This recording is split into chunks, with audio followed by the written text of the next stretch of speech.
Bryan Houston here on the aftermath of Whitehouse's loss to Royse City by a score of 27-13. With us right now, Coach Kyle Westerberg of Whitehouse High School. Coach, we saw the game.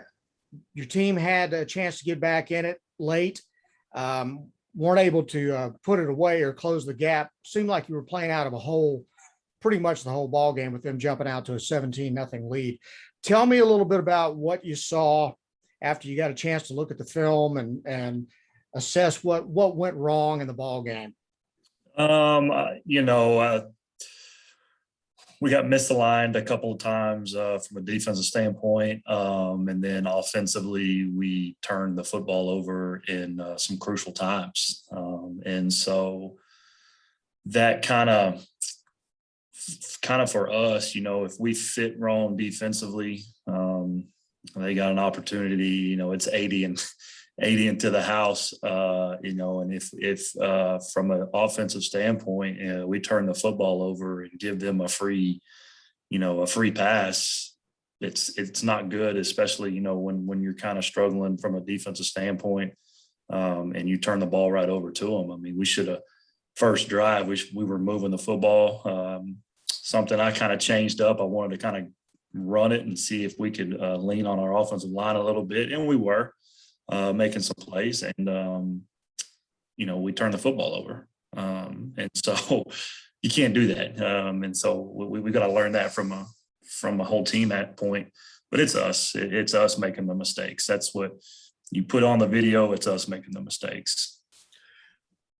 Looking at their offense, Royse City's offense against your defense, one of the things that I saw, and I don't know what your answer is to something like this, when they get the ball out of their hands so fast and they have so much team speed, how do you defend that? Just got to do the, keep it in front of you the best you can. They do a great job. Their quarterback does a great job of the ball is out of his hands into his playmaker's hands, which is one of the things we're kind of stressing to our quarterback about. Hey, get the ball out as fast as you can. It doesn't have to be pretty. Get it out and get it into your playmaker's hands as quick as possible. And when those guys do that, they do a great job and they run hard after the catch. Running backs run hard. They do a good job. The long screen pass that the kid broke, he just caught it out in the flat and there was just nobody. He just outran everybody. There just comes a point where you have to say, boy, those guys are pretty good. Yeah. Again, from at that point, the whole scheme is kind of out of the picture. The kid's got to defeat a block, get off of a block and go make a tackle. And then we got to fit right, meaning we got to take proper angles from certain positions to be able to go make that tackle. Again, looking back on that long run and we're getting blocked on the edge and we don't get off of a block. And then two, we have a couple of kids, one's got to give better effort. And he has a chance to go run it down. Another one's just got to take a proper angle to help keep that from being a touchdown. And so it's things that are fixable, but we got to go execute it on a Friday night. And then I thought that one of the big factors in the game, and you tell me if I'm wrong on this, is just the fact that your defense was on the field a lot Friday night on a hot night. That had to be, defeating by the time that thing was over. You guys had gotten within 7 points, but your defense is just worn out. They were, and we've got to be able to sustain drives offensively, like we talked about last week, to be able to sustain those drives and keep those guys off the field for as long as possible.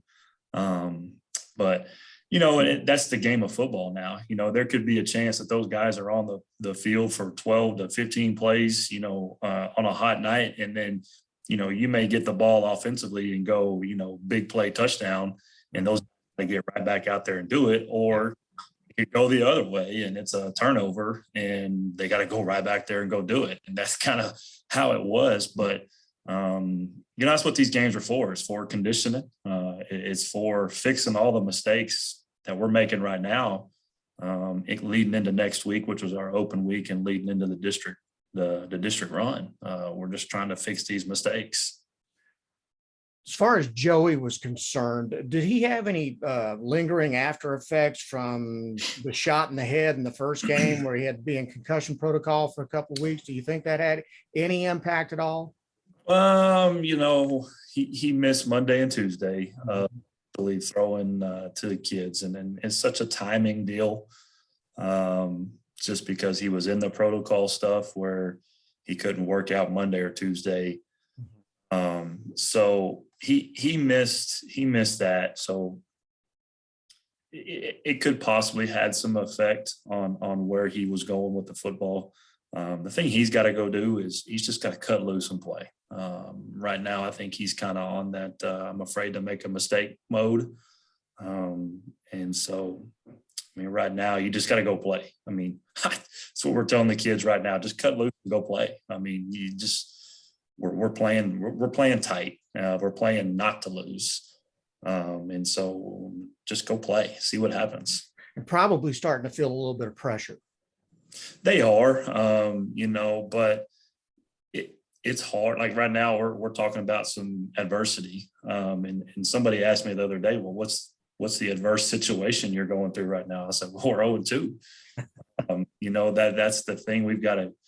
The kids have got to rebound from that. And I told the kids yesterday, the coaches spend a lot of time and a lot of hours investing in them here, getting work done and trying to make them the best they can possibly be. But when it comes down to it on Friday nights, the guys that are out on the field in between the white lines, they're the ones that got to eventually go do it. So that's what I was just stressing to them. Like, look, guys, we're working hard for you, but you essentially have to go do it and go be coachable and execute it on Friday nights. As far as your offense, the one of the things I noticed, you mentioned that you tried to run the ball a little bit more often. I didn't see a lot of quick passes, saw a lot of deep shots, more deep shots than I expected to see. Joey trying to go to Alexander quite a bit and just could never get on the same page there. Tell me what your game plan was as far as going into the ball game. We were going to try to go in and take some pressure off of Joey. And when I say, we were going to try to run it first. And then we had a couple of design shot plays in there.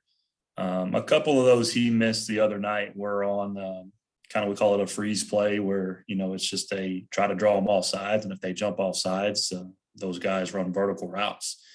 But then, we looking at it, the way we had him formationed and everything else, there was a mismatch, in my opinion, between Reed and the corner that was against him. We got to do a better job of being able to connect on those opportunities. And it's Joey throwing the football and being able to complete it. It's Reed being able to go up and, just make plays. I mean, it's a one-on-one battle. Mm-hmm. Who's going to win that battle? So there might have been a few too many shots in there as far as those things. It should have been a few more quick passes. So we'll get back to it. I'm telling that the kids have got to go find themselves and go make plays. But at the same time, me personally, I've got to find myself and find that right niche and know these kids and what they need to be better. When you looked at the film, what did you see that you liked? We are running the football better. That was a big issue coming in was finding 5 offensive linemen. Those guys are getting better every day. They're getting better every week. I think our running backs we've got 2 of them right now that are doing some good things. We have some guys stepping up, making plays from an offensive standpoint. We just got to put it all together. Defensively, we're getting some stops. We need to get stops. We blocked a punt the other night, blocked an extra point, or put enough pressure on him to make the guy miss. There's a lot of positives in it, and that's what we got to keep bringing up. But us as coaches, we always see as a negative and want to fix the negative. But, I've met with the coaching staff, and I've even told the kids, I mean, we're going to find positive. Everything needs to be positive, because right now it can be, if everything goes negative, it can turn south in a hurry. Absolutely. And I know you've been coaching for a long time, so you've probably gone through stretches like this before, not very often because you guys have had tremendous amount of success over the years, but remind me of a time where you've been through a dip like this and you're trying to find a way to fight out of it. When that time was, it was last year. Mm. Last year it was an offensive coordinator. At my last year at Barbers Hill, we were 0-2. We got beat by Katie Tao, 21-20. Wow. We got beat the next week by a good Port Arthur Memorial team that it was kind of we had a chance at the end to kind of win it, but we had to dig ourselves a hole. Kind of another game that we were ahead, and then we kind of let it slip late. We didn't end up playing a third game because the team that we were getting ready to play, with all the COVID protocols and everything, their season got pushed a further back. But we were 0-2 going into, so we canceled that game, didn't pick up a game. So we had 2 basically open weeks to get prepared for district. Kind of the same thing. We were sitting in a hole of 0-2, and the whole meeting was for that 2 weeks was, how do we get these kids back? And the way we were able to kind of get them back, we finished 3rd in the district last year, won a playoff game, and then got beat in the second round. So the kids battled back, and they just started believing. But it's finding that first win. It's telling the kid, as a coaching staff, keeping things positive, and then making it, you got to make it fun. I mean, yeah, it's a grind. Practice is a grind. Especially when you're in these situations, you don't want to keep, hammering them. At some point in time, you got to make it fun. And so I'm kind of starting that mentality right now where, we went a shorter practice yesterday, took the pad, I say took the pads. We went in a shell pad and 18 periods and got our work in and got out. So maybe this is going to be the kind of turnaround. Now you go into a ball game against a team that has not had a lot of success over the last 5 or 6 years, but boy, they're smoking right now. Corsicana had a big win the other night over Lebanon Trail, and their quarterback rushed for almost 200 yards and 5 touchdowns. It looks like they are a run-heavy football team. What are you seeing? They are. It kind of filters through their quarterback. It's a lot of quick games, sprint out, but if there's an opportunity for that kid to run, he's going to go run it. They may come out and try to throw it against us a couple times, and catch us. But other than that, I mean, it's kind of been going to be the same thing that we saw last Friday night.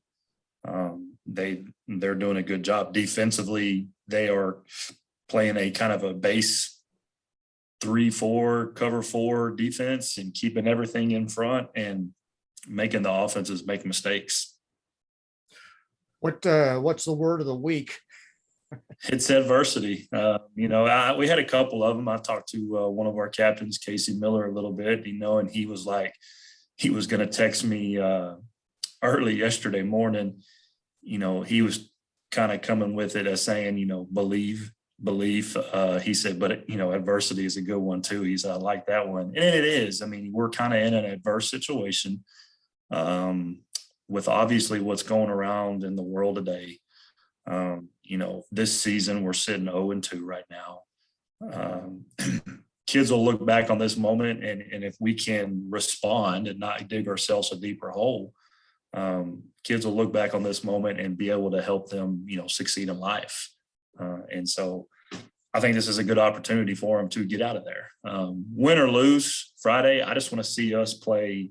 I told somebody I want to see us play the best total football game we can possibly play.